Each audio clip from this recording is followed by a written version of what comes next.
Greetings to all. I'm currently reviewing the questions and significant insights from our most recent Bible study session. During our last session, we continued our exploration of the book of Romans, specifically focusing on chapter 14, verses 1 through 9. Let's take a closer look at the text. Please pause the video now to read Romans chapter 14, verses 1 through 4. Let us now consider the following question. What does Romans 1 through 4 say about receiving one another? How would you rate yourself in this area? Let's delve into the summary of this question. The heart of the Apostle Paul's message in the opening of Romans chapter 14 beats with the rhythm of radical hospitality that challenges us to look past our preferences to the person standing in front of us. When we consider what these 4 verses say about receiving one another, we find a clear command to welcome those who are weak in faith without the intention of quarreling over their personal opinions or convictions.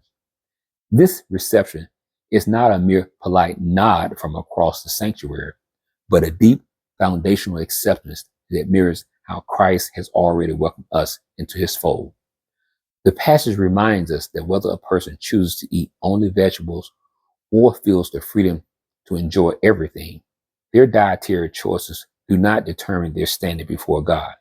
Because God has already accepted the individual, our role as mature followers of Christ is to refrain from looking down on those with stricter rules or judging those who exercise more liberty. This leads to an honest moment of self-reflection where we must ask ourselves, how would we rate ourselves in this specific area of spiritual discipline?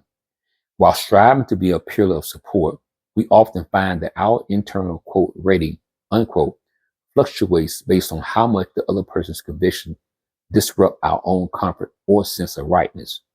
On our best days, we see others through the lens of grace, but on our more selfish days, we catch ourselves mentally categorizing brothers and sisters based on their external habits rather than their internal devotion to the Lord. True growth in a modern church happens when we move from being critics of our neighbor's conscience to being cheerleaders for their standing before the master. We must remember that it is before their own master that they stand or fall. And the beautiful promise of this text is that they will be upheld because the Lord is able to make them stand. This realization shifts the burden of judgment off our shoulders and replaces it with the joy of communal support. We are not the ones who sustain our fellow believers. That is a divine work that we simply get to witness and encourage as we walk along one another in the pews. As we carry these reflections into our daily lives, let us hold fast to the teachable key point that the maturity of our faith is measured not by the strictness of our personal rules, but by the width of our welcome toward those who disagree with us. When we choose to receive one another without the hidden agenda of winning an argument, we create a sanctuary where the power of God can actually be seen. May we be a people who focus less on the secondary matters of the table and more on the primary reality that every servant of God is being held upright by his hand. Let us now direct our attention to Romans chapter 14, verses 5 through 9.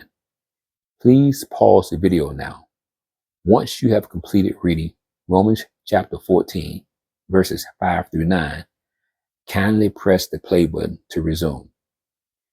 Welcome back. Now, we shall explore this pivotal question based on the passage. Who are described as weak Christians? Why is this? Where would you put yourself in this spectrum? Let us now proceed to examine the summary of this inquiry. The beauty of walking together in faith lies in the reality that our sanctuary seats are filled with people at vastly different stages of their spiritual journey. Yet, we are all held by the same grace. When we look at the words of the Apostle Paul regarding those who observe one day as sacred, while others view every day alike, we encounter a group often described as the weak in faith. These individuals are not defined by a lack of devotion or a moral failing, but rather by a conscience that is still deeply tethered to specific rituals, dietary restrictions, or traditional calendars as a primary means of pleasing God. In our modern context, these might be the dear souls among us who feel a profound spiritual distress if a certain liturgy is altered or if a long-standing tradition is set aside, believing that their standing with the Creator is somehow diminished by these external changes. This designation of weakness exists because the transition from a life of legalistic requirement to a life of total gospel liberty is often a slow and delicate process. Those described this way frequently possess a beautiful, albeit cautious, reverence for God that manifests as a need for clear, tangible boundaries to feel secure in their salvation. They may worry that without these specific guardrails, the sanctity of their faith might slip away, cause them to cling to the quote, how, unquote, of worship rather than resting fully in the quote, who, unquote, we worship. As mature congregants who have weathered many seasons of change, we recognize that this sensitivity isn't something to be mocked or looked down upon, but rather a season of growth where the soul is still learning to distinguish between the shadow of tradition and the substance of Christ.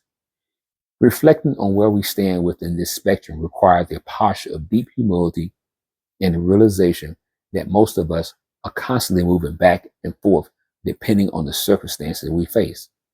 While many of us have grown into a place of strength where we feel the freedom to celebrate God's presence in all things without the need for rigid markers, we must admit that we all have, quote, weak, unquote, areas where our pride or our comforts masquerade as holy convictions.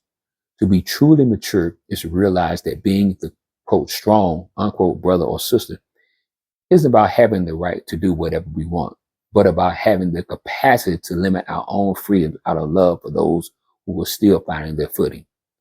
We find our place on the spectrum not by measuring our knowledge, but by measuring our willingness to welcome one another without judgment, just as Christ welcomed us. As we carry these reflections into our daily lives, let us remember the central truth that neither our strict observances nor our wide-reaching freedom define our value in the kingdom. The key point to hold close is that whether we live or die, or whether we fast or feast, we belong entirely to the Lord who died and rose again to be the master of us all. Our spiritual maturity is ultimately proven not by the strength of our opinions, but by the depth of our charity toward those who see things differently. When we stop trying to be the judge of our neighbor's conscience, we finally clear the space to be the servant of our neighbor's soul. It's been a joy to study God's word with you, and I look forward to continuing our journey together next week. We'll be picking up our study in the book of Romans. The lesson plan for next week's class will be sent to your inbox Monday morning, so please keep an eye out for the email. If you are not currently receiving our emails or would like to be added to the distribution list, please feel free to reach out via the Antioch Fairfax Station, Virginia website at antioch-church.org. You can also locate the class facilitated email address in the video description below. Until then, may grace and peace be with you.